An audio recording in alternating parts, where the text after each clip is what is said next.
Sending what's the word I'm looking for? It's not inevitable. Yeah. If I heard that the club has a friend who makes mascots. And that there was So I wonder how much we're paying Grove's friend. But if it's where Maybe had it's an inadvertent deflation. imminent case, Not at this event, but at some previous they can be quick. Is that I think there's that's what they call flash. How's it going? Guys, have a good Christmas, New Year? Among the It's the last of our Finishing It's the last of our we had a party for my husband's board. Are you setting this up? So my holidays are funding for it. So would it make sense to call Barry Anderson? you guys are still, he's gonna come with the person tomorrow essentially. Yeah. But you guys are just gonna be talking. Give us some direction. I believe she He's a has reached out. Republican, he's a former Republican, operative, and Well, that's an interesting idea, Mullers. no, my secretary. And right now, Mitchell can vote if. And you won't vote. Mitchell can vote right now with the permission of Erin Murphy, even though she's kind of like, she's in the caucus, she's not attending caucus meetings. Trusting my numbers really well. Yeah, She's been very clear. She's still in the caucus. They just don't let her from the meetings and she's. Like, that's a punishment. But she won't be there, maybe she'll just have, You're punished, I mean, you don't have to, you can't come to caucus meetings. You can't sit with us.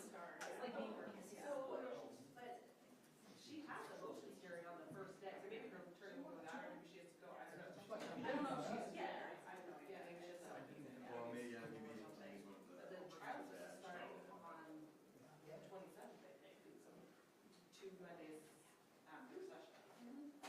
Start. Like if you're 33, it's no. Oh, it's good. Have your folks been out of town, are they, or? Yeah, well, even Walter's It's cold, yeah. Are you saying the Briner is leaving? we got 5 more hours. Walter's in Briner. Oh, I don't know. I wasn't close to my And also, if they don't give them Who's the other guy position, that, they kind of like put This them was in the legislature. How are you? Good, all right. So From you're Southwestern Minnesota. leaving? Ran Eventually. the house. Eventually. Is that why they, okay, so I saw that, but then I was like, was there an announcement or I not? don't We got know. back. I will work with this person. No, maybe that's a good idea. And then, should I hire a second person Oh, all right. to replace me. Right on. So technically, this person.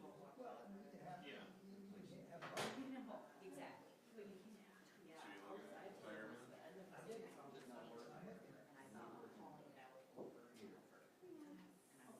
There'll be a couple of big fireworks, and then there's going to be a lot of waiting until the session, when everybody has to figure out this. A lot of stuff, things. My best friend has just barely been here.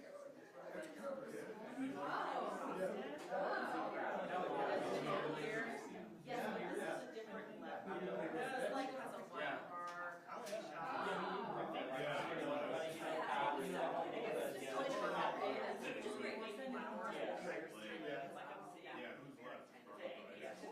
Yeah, she's still there. She said she's going to be next year. So that'll she'll turn over. Well, the happy tomorrow. Yeah, I thought I was. Start on what,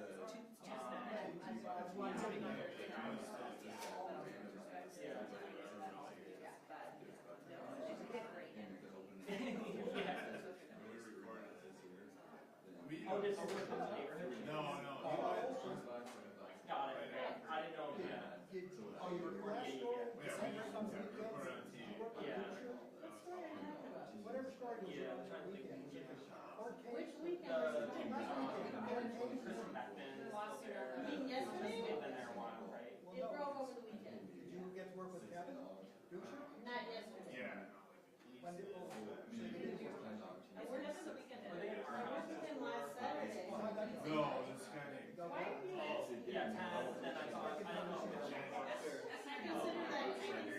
I consider that private information.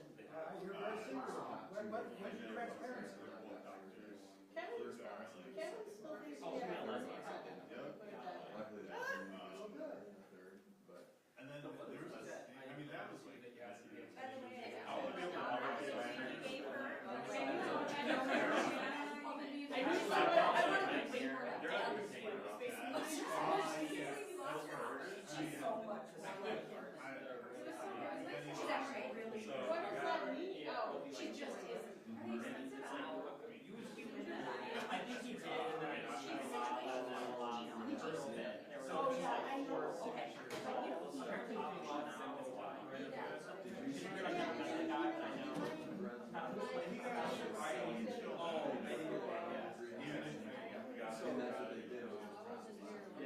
So like you have to figure out there's actually I don't know. wow. So we're out. Oh my God. But Like my mom even. I thought it would stay. It was always they were always like third, second, third, fourth. So like when you really think of oil distribution, so you can take all your like show how Which doesn't even get me. and then there's like Well, they were best friends. And the wife. I know, but it's like Lou was, yeah, I mean, Lou was like. so, but the thing was, is, you know, it's, when people were pricing, they were pricing their high because, And then even though they were at the time, I was like, Yeah, because he thought it that way. I don't know if he was. oh, he was, but he, you know, they were married. Yeah, and then they also.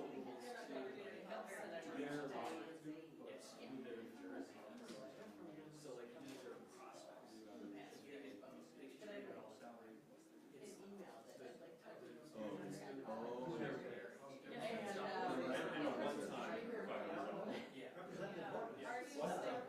Yeah, that's.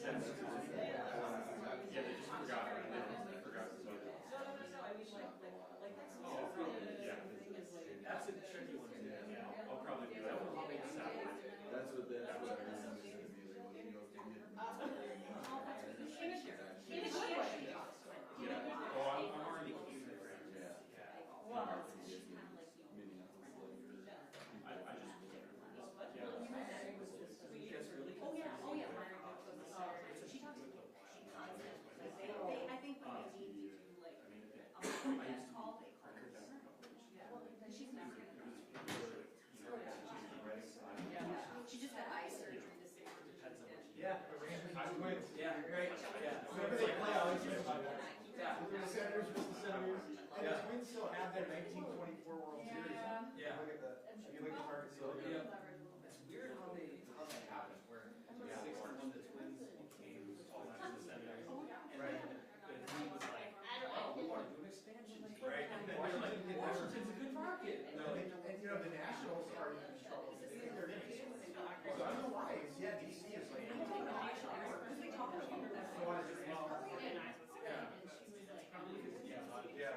Right, yeah. But it was weird that at the end of it, they were like, well, what's your neighborhood train? I know, we already have the naming rights for Senators. If you want it, and go out their jerseys and logos on each Yeah, side. the Senators, You can save money. You're like, save No, money. I think about that every time. Totally over. The way even though it was like. Classic business, where it's like, one company is like, want to farm this market, and they're like, shoot, this is like, another company comes in. Yeah. I guess we'll take their old name.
Yeah, Oakland is like. There's sponsors are all like companies and, you know, kind of local companies around here. Yeah. White collar companies. Like, we were there for a night, let's say maybe like an afternoon engage, and nobody started showing up until like the third or fourth game. But then we went to a pretty The only reason I was here. people were there for it was all white collars, tailgating, like wearing old school clothes, like jerseys. And it's very good. I mean, it's like, Old, yeah. And I'm I happy. was like, it's very unique though, like, I know it's like, I think like, what is it called? Yeah. I still think it's. You wanted to sell. yeah. Yeah. We have not done that. But it was like all the signs were like green, like other players with athletics, like Yeah. Right, but yeah. wear them. And you go to the Giants and there was like pictures of all the stars. They're looking for. Which is weird because of how good the Giants have been. Yeah. It was just like couldn't have picked two different approaches to fans. I can't even get into all of that. What? Yeah, I know, but I mean, seriously, It's because you're not knowing what we know now. He was pretty cute. Yeah. Oh, it is. He was I don't know if you ever had like a baseball. Yeah. People will just kind of like Yeah. you can throw it away in the trash. Yeah. Yeah. Right. Burn it. Yeah. Burn it. Burn it in the curb. Yeah, I keep the paper from this. Yeah. I guess from earlier. Yeah. Appreciate it. Yeah, we would buy this game. I just didn't.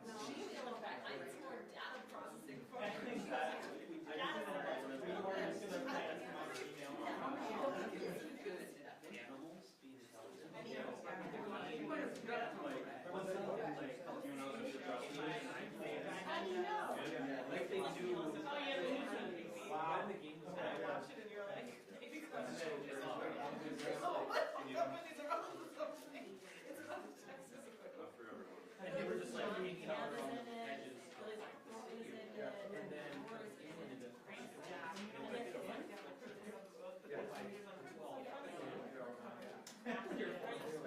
they started like Yeah. and That's really funny. Yeah. Right.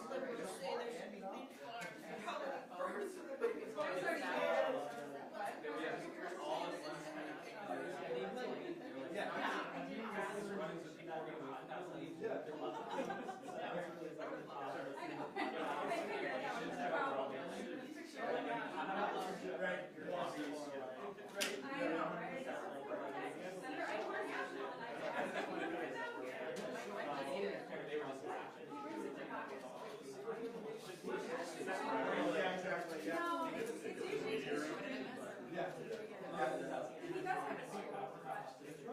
Everybody's grabbing it. I get there.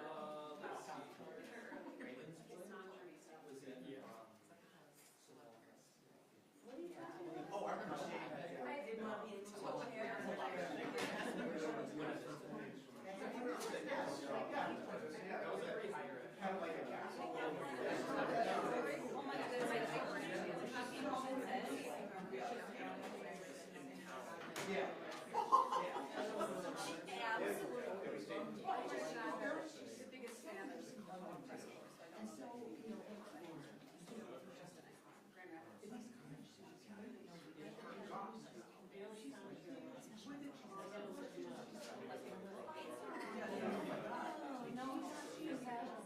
she's so serious. Yeah, she is. Wow. It was fun because the drive home, she was just a buzz. Oh, yeah, well, no, she's here. Yeah. She, you know, she's doing a good job. His district loves it. Yeah. Oh, she was Jewish. She was great. She was great. Oh, yeah, that's what I heard.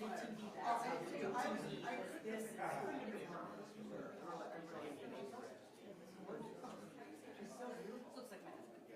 She's him. Oh, I don't think. I think she says, yep.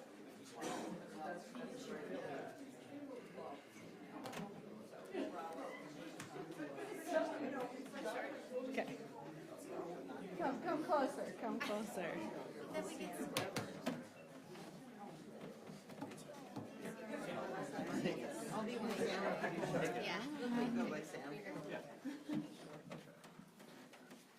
There's lots of room over here.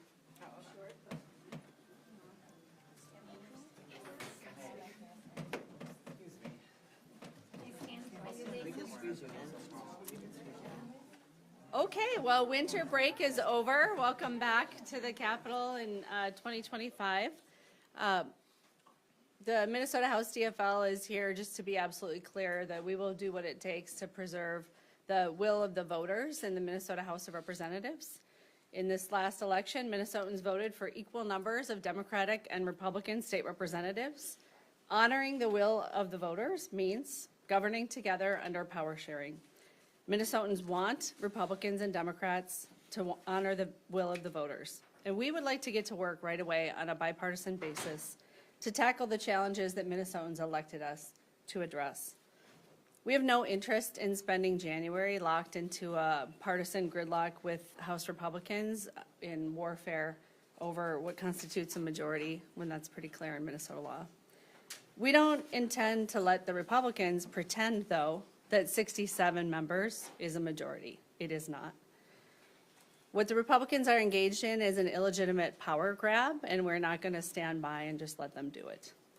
Democrats are prepared to use all of the parliamentary tactics available to us in the absence of a power sharing agreement on the first day of session.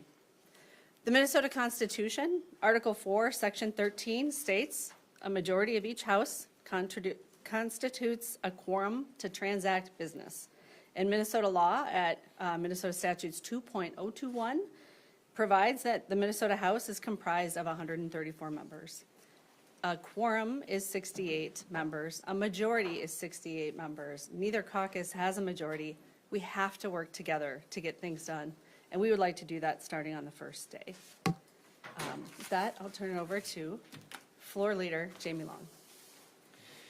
Well, it's a bit ironic that on January 6th, we're talking once again about stealing an election, but in the Republican press conference, you all asked their intentions with regards to Representative Tabke, and they were very clear that they intend to use a temporary situation where they have a one vote advantage but not a majority to kick out a duly elected member. And for those who have followed that case closely, you know that there were 21,980 folks who voted in that election who will be disenfranchised if that election result is overturned. The election margin was 14. There were 20 ballots that were lost. The election administrator testified in that trial that she knew with beyond a reasonable doubt who those 20 individuals were. And we had 6 of those individuals testify that they voted for Representative Tabke, and 6 testified that they voted for his opponent. So there is no mathematical way that his opponent won the election. Representative Tabke won the election based on the evidence that was presented in court. And yet, you heard the Republicans say that they are going to use their advantage to kick out Representative Tabke, try to win a special election, and try to get to a place where they have a majority in the House going forward. We're here to try to work with them, to try to come to the table, to try to have power sharing, which we will have, we know, when we win the special election in late January, and that's the goal. Happy to take questions. What does that mean that you, when you're talking about quorum, we all just stay out in the rotunda on Thursday and make sure there's not 68 electeds in that room at any given time? Well, the rotunda wouldn't be a very good place to be. Abraham Lincoln tried that when he was a senator in the state of Illinois. He went to the state house to tell the other party that he was not going to provide quorum, and they locked the doors. And then he tried to climb out a window, and they said, "Too bad, we counted you already." So I don't think that you would be seeing us in the Capitol building. So where are you going to be here? Are you, I mean, We'll be meeting with constituents in our districts. We'll be meeting with mayors, police chiefs, fire chiefs, working with staff, drafting bills. Hopefully it doesn't come to that, right? When you think about what's going on right now, we're in negotiations with Republicans, very similar to labor and management when they have negotiations. No union wants to go out on strike. But if they get to an impasse, first they'll do an informational picket. That's kind of what you're seeing here today. And if they have to preserve the rights of the workers, they will go out on strike. And the people in the union check to make sure there's no scabs and nobody's going to cross the picket line. So we are united in our resolve to negotiate with the Republicans and to achieve a power sharing agreement before the first day of session. We have no interest in denying quorum or using other parliamentary tactics. I mean, I think you saw that business can be obstructed by filibuster. The Republicans demonstrated that over a 3-week period last May. There are other tools in the toolbox, and denial of quorum is just one of them. So to be clear, you will not show up on the House floor on day one unless things change from where they are now, from what Republicans say they plan to do. If there's no power sharing agreement, we will not be here. Are you concerned about the optics of that to voters with an election less than 2 years away, this unprecedented move to not have any Democrats show up? We don't lightly consider that as a tactic. We think that it's pretty straightforward that Minnesotans delivered a tie. In fact, Leader Dameth has said over and over, even in her recent press appearances, even here today at 12:15, Minnesotans delivered a tied House. And they expect us to govern as a tied House. This is an opportunity for us to have the most collaborative and the most bipartisan session ever. There's a really simple choice in front of us right now: to fight or to collaborate. And we are here saying we're here to collaborate, we're here to work together. They can't even turn on the lights without us. They can't pass a bill, they can't move a committee report. So to pretend that they have a majority while acknowledging they can't do a single thing with 67 votes just shows that the naivete of their current position. So you will be here between January 14th and whenever the decision is made on Representative Tappan's? My prediction is that we will have a great power sharing agreement worked out before January 15th, but 14th. But if we don't, we won't be here. Are you What about worried if you press? take that approach that they will try and pursue recall elections and potentially move this process even further into a difficult direction? Right, I heard Representative Niska talking about the grounds for recall. We don't plan to engage in nonfeasance. We plan to engage in activity as legislators, and one of the tactics that a legislator can use to exert power is denial of quorum. We will be doing our jobs fully from the moment that the legislative session is supposed to start. So they acknowledge that they can't pass bills, et cetera, with 68 votes, but they're arguing, their interpretation is that when one seat is vacant with 40B, they can elect a speaker, they do have a quorum to open the session with 67 votes. So who does that go to? If they try to do that and they gavel in and elect Dameth as speaker, you're gonna sue them? Like, does the chief clerk decide, like who? The chief clerk is the repository of information about how Minnesota calculates quorum. Minnesota law is absolutely clear. We follow the majority rule for calculating quorum, which is a majority of the total number of the members in the body. There is a minority rule, and the U.S. House of Representatives follows the minority approach, but that is not the approach that either the Minnesota House or the Minnesota Senate follow. So they won't have a quorum. I thought it was very interesting when you repeatedly asked her about that. She never did say that they have a quorum. She knows they don't have a quorum. She assumes that we're going to show up.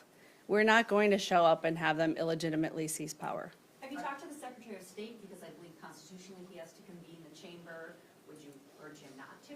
I haven't talked to the Secretary of State about how messy the first day of session could be since right after the election when we were talking about election returns. So back in November, he and I chatted about his role as a presiding officer and how it could be interesting. But I think that he was a member of this body for I think around 12 years. He's very clear on the rules. They're not ambiguous, and I'm sure he will find that a quorum is not present and that the session concludes at that point. We've had this happen a lot. There have been snowstorms, so there's plenty of journal entries where they take the roll and a quorum is not present and the meeting's over. I'd like to ask you about District 40B, because, I mean, part of the reason we're in this situation is what's going on with that. You had a member who a judge ruled did not have residency requirements. How did that happen, and can you explain, was there a vetting process? How did the DFL party not know that that could be a possibility, and you've lost the seat here temporarily? We have a vetting process, and we ask all of our candidates to fill out a form to certify where they live. We did have somebody whose driver's license didn't have their home address a couple of years ago, so we implemented some procedures. And we followed those procedures. Certainly we disagree with the findings by the trial court. Many folks believe that Curtis Johnson lived in that apartment and that he was doing what he needed to do to establish residency in that district. And it was certainly something people asked about. He made the decision based on the trial court's decision not to pursue his appeal at the Minnesota Supreme Court, not to pursue an appeal on the floor of the Minnesota House, and that is his right to make that decision. So you still think that he legitimately won that seat? It really doesn't matter, does it? He did win the seat. He got 7,500 more votes than the Republican, but Legitimately, if he didn't live there. well, I believe he was legitimately a resident of the district, but the trial court disagreed, and the candidate has now made, the elected individual made a decision about what to do going forward. So it kind of doesn't matter at this point. We have a candidate. His name is David Gottfried. We anticipate that David Gottfried will win the special election on January 28th, and most likely a certificate of election will be issued on or before February 3rd. Did you try to convince him to keep challenging that? I'm not going to go into that. What about the timing of that special election, the last residency challenge about Barrett? The special election did not happen until well into February, and you know about the lawsuit. We're going to hear about that later from the party chair. What about that timing? Is that? Yeah, I think that the Bob Barrett case, I don't know, is that Pawlenty or Dayton? It certainly wasn't under Walls. But there is a statute that's really clear, and it says, of course, I don't have my cheaters on, if a vacancy becomes clear, the governor absolutely has to call a special election as soon as possible to fill the vacancy. Minnesota law is tilted towards filling vacancies very rapidly, particularly during the legislative session. So in the Barrett case, I believe what happened was he was actually stricken from the ballot. So there was an election and he wasn't on the ballot. And I want to say that the special election, I feel like I remember door knocking in January. I feel like that was an end of January type special election, but it was pretty quick. How much does it help to be lawyers, maybe? Maybe a little. And, maybe 20 years of experience serving in the Minnesota House of Representatives. Some of these things are absolutely clear. And over 20 years, I've seen Oregon Republicans deny quorum. I've seen Texas Democrats deny quorum. I've seen Wisconsin Democrats deny quorum. It's something that happens around the country. It is not a common legislative tactic, but it is used. And can authorities be involved to compel you to attend? We've seen that in other states. Is that possible in Minnesota? It is not, because the House is not organized. It will have no clerk. It will have no sergeant at arms. So it will have no ability to send anyone. And there is no authority in Minnesota law for them to send somebody out to pick us up. So what kind of conversations are continuing to happen about power sharing agreements? Are you regularly meeting with Leader Dameth? Yeah. If that's the end goal, how are you going about trying to reach that? Yeah, we met yesterday in the retiring room at 1 p.m. and I made an offer, and she rejected the offer, and I invited her to make a counteroffer, and she indicated she didn't see that happening in the near future. Basically, she doesn't believe that we're serious, and we are serious. I think when you look at the January calendar, between when we are supposed to start and when the special election happens and the new person will be sworn in, we could have 9 committee hearings, and we could have 6 session days. And Republicans could chair 4 committee hearings, and Representative Dameth could preside for 3 of the 6 session days. Or if we deny quorum, there'll be 0 committee hearings, there'll be 0 Republicans chairing any committee hearings, and there'll be 0 instances of Leader Dameth in the rostrum as speaker. So we think a shared power agreement is in the interest of both parties. So if Top Key isn't seated, does the governor need to call a special session in your mind? Like you just talked about the need for filling vacancies quickly, so. We anticipate that Brad Tabke will be seated because he won the election. And if he's not, the We- governor has to call a special. We believe that he will be seated, and part of the reason that we're willing to walk the picket line is to ensure that that happens. Will you literally be walking the picket line? We will not literally be walking the picket line. It's a figurative picket line. Please do, that would be good. A special session, is there any talk about calling a special session so that the legislature is convened and then the 22-day clock could start? The time for a special session has expired. The prior terms are over. As of, I believe it was either midnight last night or noon today, the new terms have started. So the Representative Gene Pawlowski, for example, is no longer a currently serving representative. So through yesterday, a special session could be called, but at this point in time, it would not be appropriate. Speaker Hortman, on policy, the Republicans talked about repealing the Social Security tax, ending the nuclear moratorium, legislation about fraud. Where do you stand? Could you reach agreement on some of those things? Those are all great issues for us to talk about in committee hearings and try to find bipartisan compromise. We're really excited about the idea of working with Republicans on Minnesota's budget to make sure we have a sound budget from here and into the future, and serving Minnesotans, whether it's in energy or education, joining with the governor and building on the work that we did last year to combat fraud. We're excited to work with Republicans on that. We're not really interested in this kind of a waste of time in January. Those would all be great topics for us to have bipartisan hearings on in January. Do all House Democrats live in their districts? Yes, they do. What about the new committee? Can I circle back on fraud? Did you hear about the formation of a new committee chair? We have an agreement on what the committees are. It was, I believe, publicly released on November 15, 16, 17, 18, somewhere in there. So you know what the committees are, you know who's on them, and you know who's chairing them. And members being struck, did you hear Republicans say that they're going to strike Democratic members? Well, since they can't turn on the lights, they won't be able to strike anybody from anything. What do you mean by that they can't turn on the lights? They can't conduct business without a quorum. The only thing they can do is come in, take the roll, and leave. What about, but Lisa Damon just said that there are precedent twice for 67 votes. There is, but in both of those cases, there was a quorum. In one of those cases, the Republicans had a legitimate majority of 68 seats. I believe it was Steve Swigum, and they had a Grouchy member who didn't want to vote for him, but they did have 68 members. And the only other time it's happened was pursuant to the power sharing agreement.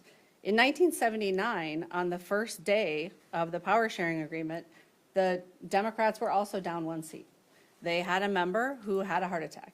And Republican Rod Searle was implored by the conservative members of his caucus to go in and seize control, be the speaker, redraft the committees, take over. And what Rod Searle said is that's an exercise in futility, because it's them today, but it could be us tomorrow. If somebody's sick or somebody's absent, then every single day, today the Democrats are in charge because somebody's out sick on the Republican side, and tomorrow the Republicans are in charge because somebody's out sick. And in the 60 days that Representative Demuth and I negotiated, we determined that that was not any kind of a way to run a legislature. And that what would be in the best interest of all the members is to have rules and an agreement that allows people to be gone sick and not screw up the whole legislative session. Can I ask Representative Long a question? This has to do with how a legislature could exercise the constitutional provision that the House is the ultimate judge of its own election. And let's say Johnson was here, and we were at 67, 67. Could they not do this anyway, meaning make a motion, he then can't vote on this motion? They would then have a majority of those present to deny Kathy the seat. This isn't dependent on the Johnson vacancy necessarily, is it? Well, so there was a court ruling, as you know, in the Curtis Johnson case, and Curtis himself decided not to appeal. The House is in the Pavlik case, there was a court ruling. That's right. And in the Pavlik case, there was a court ruling as well that came out in favor of, against Pavlik at the time. So in both of those instances, the end result here is that the court ruling has been upheld, right? In this instance, because Representative Curtis Johnson chose not to appeal. So we didn't have to make the decision ourselves. We, as you point out, as the House, do have the ability to determine our own members. But in all past instances, the court ruling has been respected. And in this case, with Representative Tabke, it is entirely clear, based on testimonial evidence that was presented in court under oath, who the winner was, including testimony from the election administrator in Scott County. So there is zero ambiguity. The fact that the GOP stood up here today and said 20 voters are going to be disenfranchised. Well, we know that 6 of those voters voted for Representative Tabke, and we know that that puts the election out of reach, and 21,980 voters would be disenfranchised if we go to a special election where we know fewer of those voters are going to turn out. But the judge hasn't ruled in that case yet, and also there was testimony that there's no 100% certainty those were the voters. The standard in a legal case is preponderance of the evidence, and in a civil case. In a criminal case, it's beyond a reasonable doubt. Both of those thresholds were met. 100% certainty is not what's required, but the election official testified that she had no doubt that those were the 20 voters, and that's exactly what happened, and that they heard from those voters. Well, she said she had some doubt. She couldn't say 100%, so that is some doubt. That's not the standard. Republicans have raised the prospect of recalls potentially against your members. I mean, can you respond to that, and is that? Sure. Representative Niska mentioned a phrase nonfeasance. We will not be not doing our jobs. We will absolutely be doing our jobs every single day, and so there'll be no basis for a recall election. Are you going to collect salaries during this time as well because of meeting with constituents? I anticipate that we will. Have you been in communication with Representative Tacky? I mean, does he have any insight as to when this ruling might happen? No, we're all waiting for the court. I actually was kind of surprised it didn't come out last week, but I respect the judge had the final submissions were due on December 30th. And it's only been, 2 days post-holidays that she has had the completed file in front of her. If the judge rules in your Taki's favor, what happens then? We imagine he'll be seated. We'll show up and we'll be ready to work as soon as we have a power sharing agreement. Are you open to the idea of a fraud committee? Is there a proposal? I mean, I think we're certainly interested in oversight. We did a lot of work in 23 and 24 because obviously Feeding Our Future was a COVID era fraud scandal. And so we did a ton of work in 23 and 24, and we're happy to build on that work. We have very, very strict new requirements in Minnesota state law with regard to grants and grants oversight, and we'd be happy to partner with our Republican colleagues. We have no interest in anybody ripping off Minnesota state government. We want the taxpayers' dollars to be used for the things that they intend it to be used for. Oh, does it take a new committee to do it though?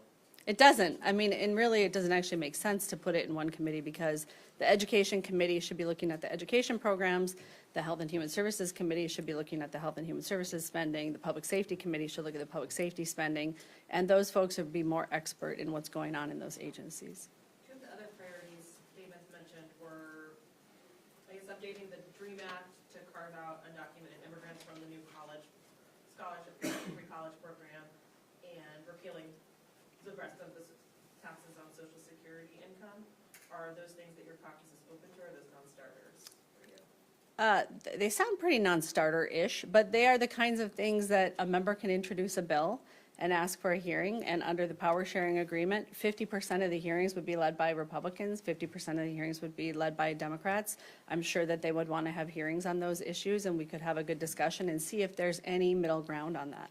What do you have to say to Minnesotans who are worried about the legislature getting stuff done and how this happening? This is pretty typical for the legislature to have a lot of conflict and arguments, and when you look at the way that legislative disputes are resolved, things work themselves out. It's early. It's a full week before we need to convene. We have lots of time to come together and discuss how we can work together, and I'm confident that we will.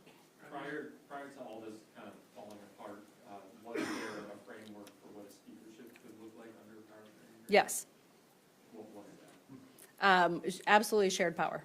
So very similar layout to the committees. So two speakers?